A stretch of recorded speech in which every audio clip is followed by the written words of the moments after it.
Bismillahirrahmanirrahim. Sa imenom Allaha subhana, milostivog, samilosnog. A od prvih uslova i šartova koji ćemo spominjati vezano za ovo djelo ili namaz je ulazak vremena. I rekao Allah subhanahu wa ta'ala: Inna salate kanet alel mu'minine kitaben mevkuta. Doista je namaz vjernicima obaveza koja je vremenski ograničena.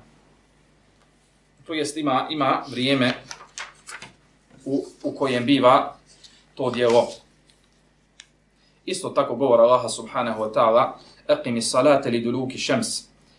Obavljaj namaz od zavala ili od prelaska sunca od polovinu neba, kaže ila gasati lej do tmina noći. Kaže u Kur'an el Fajr i sabah namaz. Tako isto od dokaza u govoru poslanika sallallahu alejhi ve sellem na ograničavanje namaza na njihova namazska vremena su mnogi. I da ne spominjemo, to je poznata stvar među muslimanima. I na osnovu toga namaz bez razilaženja među učenjacima nije ispravan ako se obavi prije njegovog vremena.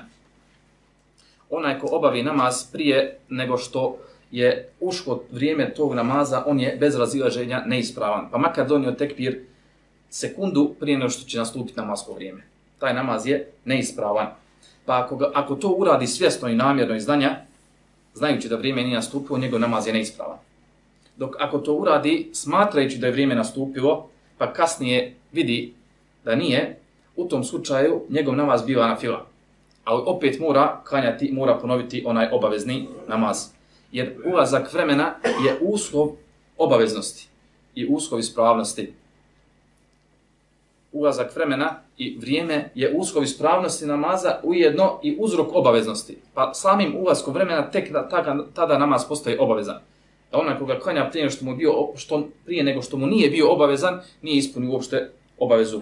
Uradio nešto prije nego što je upućena obaveza prema njemu bila.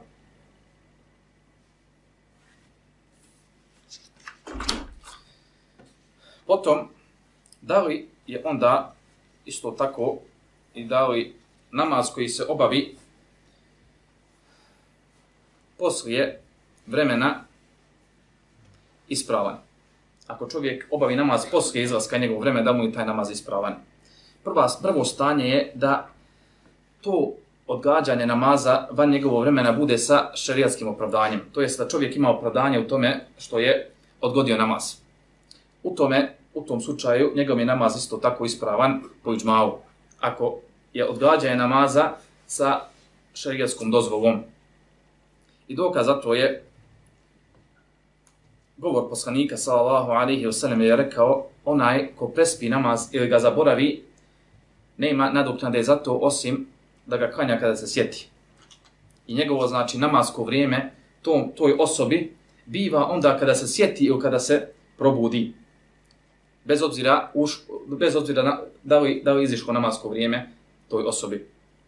I to je poslanik sallallahu alejhi ve sellem popratio govorom Allaha subhanahu wa ta'ala: wa aqimi salata li zikri. I obavljaj namaz kada se sjetiš. Od jednog tumačenja u ajetu. I to je idžma učenjaka da u ovom stanju osoba ako klanja namaz ili izvede namaz van njegovog vremena sa opravdanjem, naklanjavanje u tom slučaju je ispravno i sklanja obavezu namaza sa te osobe. Dok, da li isto tako osoba koja klanja namaz ili izdvoji namaz iz njegovog vremena, bez šerijatskog opravdanja, bez nečega što joj dozvoljava po šerijatu odgađanje namaza, da u tom slučaju isto tako sklanja sa sebe obavezu naklanjavanjem ili ne. Pa većina učenjaka smatra da u tom slučaju je potrebno da se naklanja namaz. Bez obzira što to uradio namjerno. Dok su svi složni u tom slučaju da on griješan. Jedna skupina i druga skupina. Dok kaže druga skupina učenjaka da u tom slučaju ta osoba ne treba uopšte da naklanja i namaz. Jer je došla sa djelom koji je suprotno šerijatu. Allah subhanahu wa ta'ala je naredio da klanja namaz u vremenu. I kad je ona izdvojila taj i izvela taj namaz iz vremena, uradila je nešto što od nje Allah subhanahu wa ta'ala ne traži. I zbog toga je to djelo neispravno. I kažu da naklanjavanje u tom slučaju nije uopšte potrebno. Jer je izvela djelo iz mjesta propisanosti. Pa kažu da je dokaz za to je govor poslanika sallallahu alejhi ve sellem, onaj men amila amalan laysa alejhi amruna fa huwa rad. Onaj ko uradi neko djelo koje nije na našoj stvari, to jest po islamu, po propisima islama, to je odbijeno. Pa kažu ova je uradio nešto zašto nema dokaza u šerijatu. Da je klanjao namaz van njegovog vremena, bez dozvole šerijata. Pa na osnovu ovoga neki ljudi možda kažu kako to da onaj koji je imao opravdanje treba da naklanja. Dok onaj koji nema opravdanja, on ne treba naklanjati. Zar ne trebao biti možda obratno?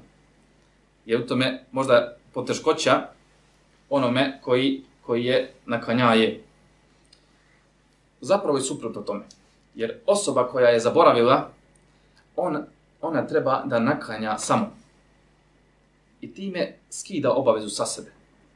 Dok ova osoba koja je to namjerno uradila, zbog ukora njoj i žestine stvari i veličine stvari koje je uradila, kaže se džaba klanjaš. Taj namaz koji si propustila, da ga klanjaš 1000 puta, ne možeš ga više nikad naklanjati. Da ga klanjaš 1000 puta, ne možeš ga više nikad naklanjati.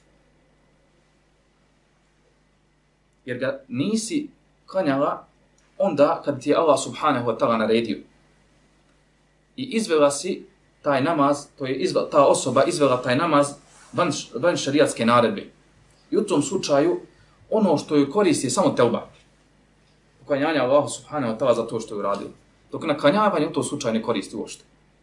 Zato što u tom slučaju radi nešto od čega nema nikakve koristi. I to je izbor šejha Islama ibn Tejmije i drugih učenjaka.